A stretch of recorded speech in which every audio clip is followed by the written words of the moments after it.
Bismillahirrahmanirrahim. Kembali lagi bersama saya Sulung. Hari ini kita akan belajar tentang merevisi isi teks laporan hasil observasi. Sebelumnya kita sudah belajar tentang kaidah dan struktur teks laporan hasil observasi. Setelah kita belajar tentang struktur dan kaidahnya, kita akan belajar merevisinya. Nah, sebelumnya, apa sih itu revisi? Revisi itu adalah peninjauan, pemeriksaan kembali, atau perbaikan. Nah, itu biasanya terhadap buku, mau fiksi atau non-fiksi. Selanjutnya, revisi. Revisi itu artinya memperbaiki, memperbarui. Jadi, revisi itu meninjau, selanjutnya merevisi adalah memperbarui. Setiap teks pasti memiliki struktur dan unsur pembangunan. Demikian pula dengan teks laporan hasil observasi. Teks laporan hasil observasi disusun dengan struktur pernyataan umum. Pernyataan umum berisi pembuka atau pengantar hal yang akan disampaikan. Bagian ini berisi hal umum tentang objek yang akan dikaji, menjelaskan secara garis besar pemahaman tentang hal tersebut. Selanjutnya, bagian deskripsi. Penjelas detail mengenai objek atau bagiannya terdapat pada deskripsi bagian. Selanjutnya, deskripsi manfaat. Menunjukkan bahwa setiap objek yang diamati memiliki manfaat atau fungsi dalam kehidupan. Dalam kenyataannya, kita sering menjumpai laporan hasil observasi yang tidak lengkap struktur dan isinya. Bahkan banyak terdapat kesalahan berbahasa. Nah, berikut saya sajikan contoh daripada hasil teks observasi. Coba kita analisis dari contoh berikut ini. Nah, setelah dianalisis, di sini untuk teks ini termasuk dalam struktur yang pertama, pernyataan umum dan klasifikasi. Dilihat dari mana? Dilihat dari pernyataan umum berisi definisi umum tentang objek yang diobservasi, yaitu wayang. Nah, kenapa kok wayang ini dijadikan objek yang akan diobservasi? Karena di sini adalah kalimat definisi. Kalimat definisi adalah wayang adalah seni pertunjukan yang telah ditetapkan sebagai warisan budaya asli Indonesia. Nah, selanjutnya klasifikasi berdasarkan kriteria tertentu. Perhatikan urutan klasifikasinya, yaitu wayang kulit, wayang wong, kemudian wayang golek. Urutan tersebut menjadi dasar sistematika penulisan deskripsi setiap bagian. Nah, dari contoh yang saya paparkan ini, di teks ini terdapat dua kriteria. Terdapat dua bagian, yaitu bagian tentang definisi tentang wayang. Selanjutnya adalah pengklasifikasian tentang wayang. Pengklasifikasiannya itu ada wayang kulit, wayang wong, kemudian wayang golek. Nah, sekarang saya akan berikan dua contoh teks lagi. Di antara dua kutipan teks tersebut, manakah bagian pernyataan umum dan pengklasifikasian yang lengkap? Pernyataan umum biasanya disajikan dalam kalimat definisi.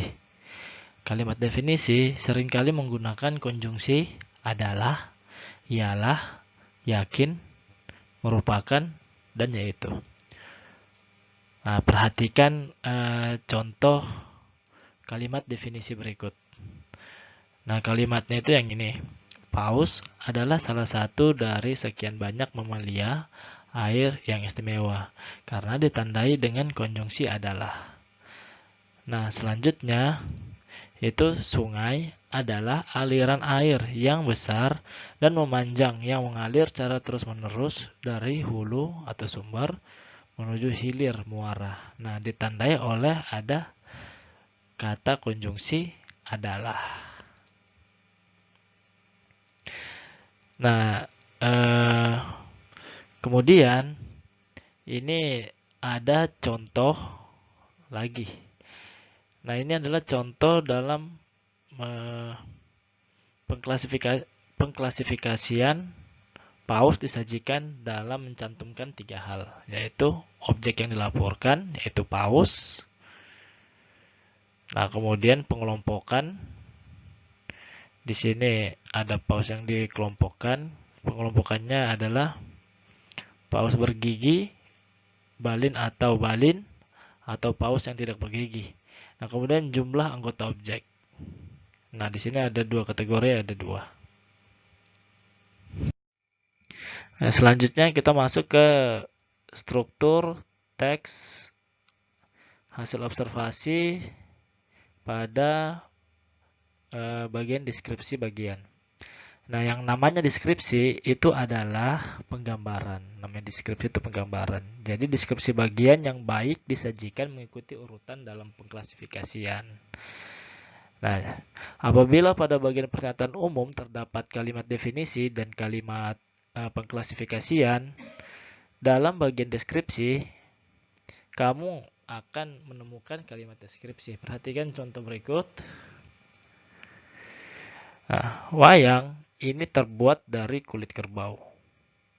Nah, jadi di situ ada sudah penggambaran di pikiran kita bahwa wayang itu dari kulit kerbau yang ditata dan diberi warna sesuai kaidah wayang pendalangan. Diberi tangkai dari bahan tanduk kerbau bule yang diolah sedemikian rupa dengan nama cempurit yang terdiri atas tuding dan gapit. Nah, dari teks yang pertama ini bisa disimpulkan, kalian sudah bisa membayangkan bentuk wayang itu seperti apa. Itu yang dimaksud dalam deskripsi bagian. Selanjutnya, wayang topeng dimainkan oleh orang yang menggunakan topeng. Selanjutnya, wayang tersebut dimainkan dengan iringan gamelan dan tarian. Ini yang dimaksud dalam deskripsi bagian. Jadi bagian-bagian dalam bagian-bagian deskripsi dalam struktur teks hasil observasi. Selanjutnya kita masuk ke deskripsi manfaat, yang dimana teks laporan hasil observasi biasanya diakhiri dengan deskripsi manfaat. Manfaat objek yang diobservasi tersebut dapat dilihat dari berbagai sudut pandang. Pada teks wayang, deskripsi manfaat dinyatakan pada paragraf terakhir sebagai berikut. Jadi deskripsi manfaat ini adanya di paragraf terakhir biasanya. Deskripsi manfaat berisi tentang manfaat objek yang diobservasi.